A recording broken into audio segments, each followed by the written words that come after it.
concise and informative.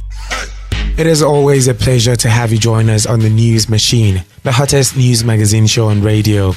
We are reaching you from Hot FM stations in Lagos on 93.3 FM, Hot FM Abuja 98.3 FM, and Hot FM Owerri 99.5 FM. 7 a.m. to 7:15 a.m. Monday to Friday. I am Otobong Nkanta. This morning on the News Machine, political parties pass vote of confidence in INEC chairman. INEC denies receiving cash from development partners. Nigeria has disappointed Africa and the world, so says Obasanjo. And Kwara government approves 10,000 naira monthly palliative for workers. We will also be linking up for the voices in the news.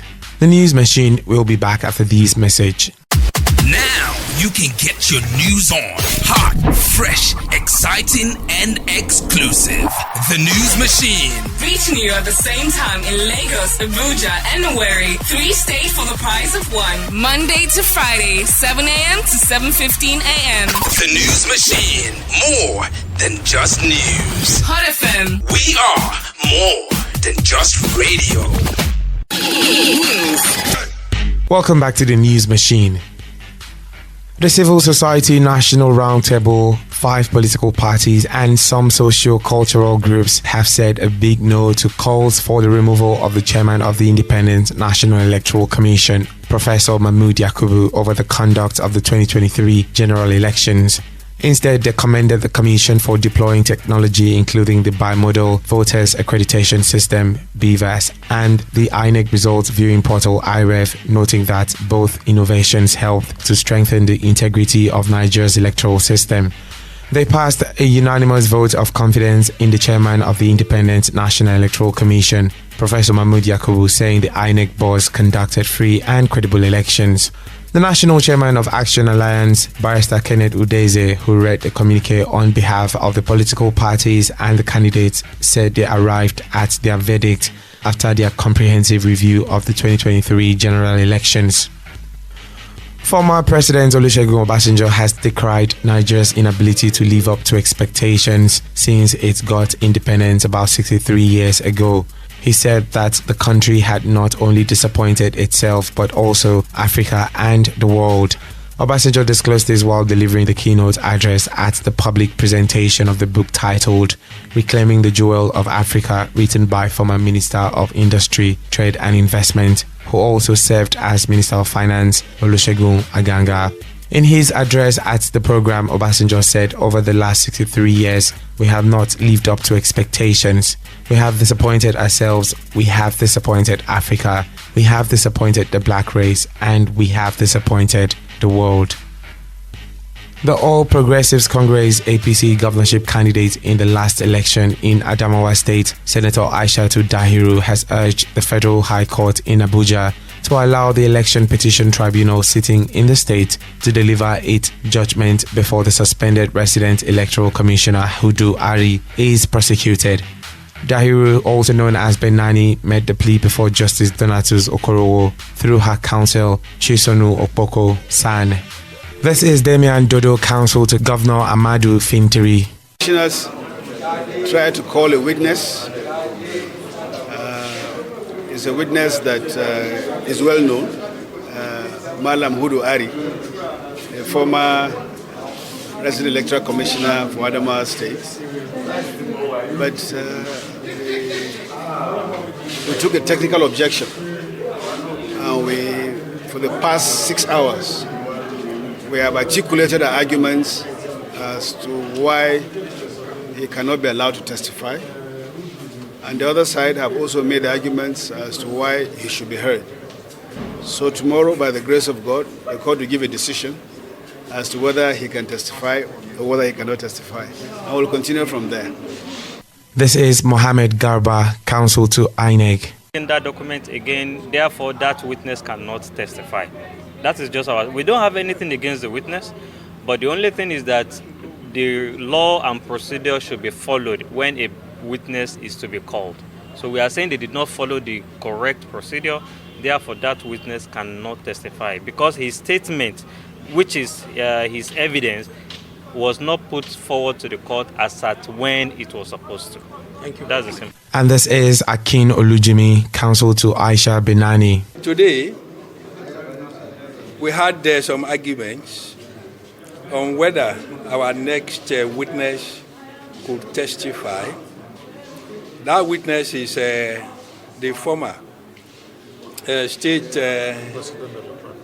resident electoral commissioner who was to testify on what happened during that election. But of course, the respondents, they just met him in court, and this fear came on them, and the thing they could do was to oppose. It's a right to testify. So we now had to address the court on the right of every witness called by a party to a proceeding to testify in court. Binani had sued the Independent National Electoral Commission, Inspector General of Police, and the Attorney General of the Federation as first to third respondent, respectively. Kwara State Governor Abdul Rahman Abdul Razak has approved 10,000 naira monthly palliative for workers. The 10,000 naira monthly palliative is to help workers cope with the recent fuel subsidy removal and its attendant economic impact. Kwara had earlier introduced a 3-day work schedule for its civil servants, but suspended it in deference to an earlier advisory of the NAC for state to await a more holistic response to the development. The staggered work plan will not cover essential workers, the governor's spokesman clarified. Now it's time to get the trendy stories from the News Machine studios at Hot FM 98.3 Abuja. Let's hook up with more news coming from the nation's capital.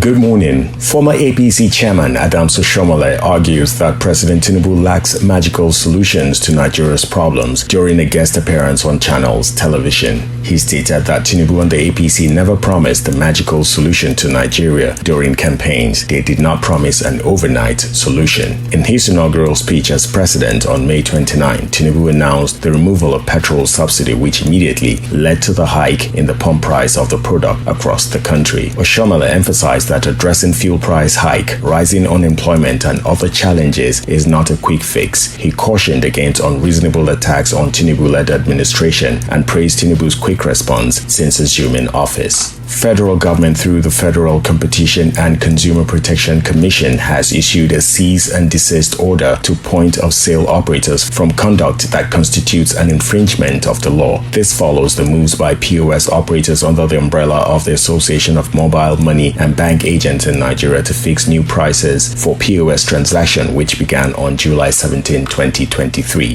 The FCCPC, in a statement signed by its Executive Vice Chairman, Chief Executive Officer Babatunde Irukera, on Monday said the Commission advises POS operators that violation of an order of the Commission attracts additional consequences apart from the underlying illegal conduct that is the subject of the order, such as up to 10 million naira for corporate entities and 1 million naira or a prison sentence of up to 3 months for individuals. The Commission noted that it has not sought to limit the prerogative of POS service providers to determine and set prices for services in a manner of their choosing, subject to Section 127 of the Federal Competition and Consumer Protection Act 2018, which prohibits manifestly unjust or exploitative prices. Chairman of the Independent Electoral Commission, Mahmood Yakubu, says the Commission did not receive any direct funding or cash support from international development partners. Yakubu said the clarification became necessary to correct the impression that the Commission received funding support from development partners for the 2023 general election. The INEC boss, who spoke on Monday at a meeting with civil society organizations in Abuja as part of the Commission's post-election review, said it was the Commission's policy not to receive direct funding or cash transfers from sources other than the federal government. According to him, the support received from international partners came in the form of technical advice,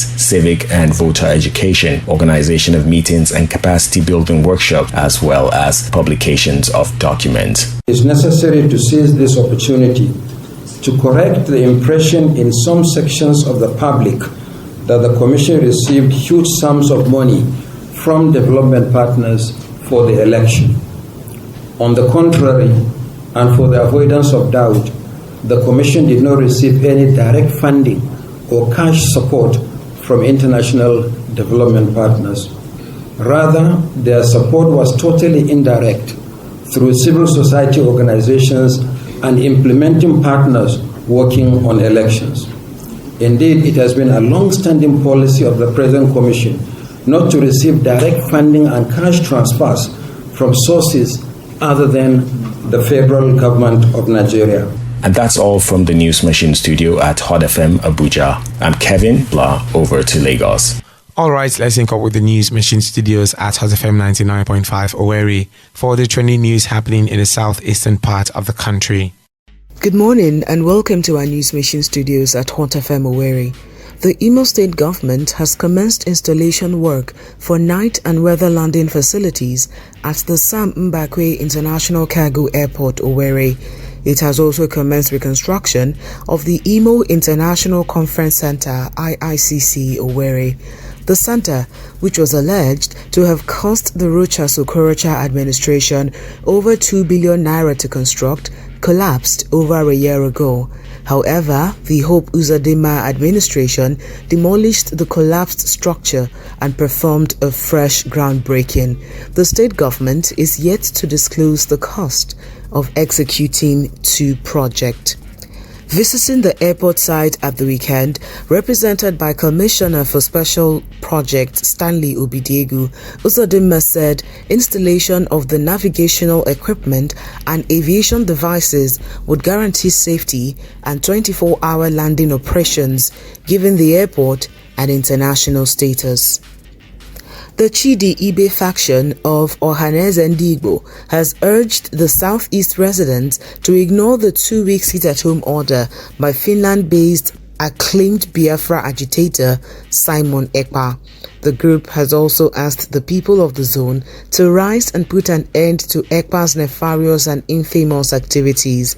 In a statement in Abakaliki, the Ebonyi state capital, the Secretary General of the Ohaneze faction, Okechukwu Ishiguzoro, said that the Igbo organization has placed a substantial bounty of $500,000 on Ekpa as a reward to anyone who can provide useful information that would lead to his arrest. The Ohaneze added that it is resolute in collaboration with the Southeast political leaders to bring Ekpa to justice for his atrocities and alleged sponsorship of armed groups in the region. That's all from the News Machine studios at Hot FM Owerri. Back to our studios in Lagos for the rest of the news. I am Ifeyinwa Nwanda. You are listening to the News Machine, reaching you from our stations in Lagos, Abuja and Owerri, 7 a.m. to 7:15 a.m. Monday to Friday.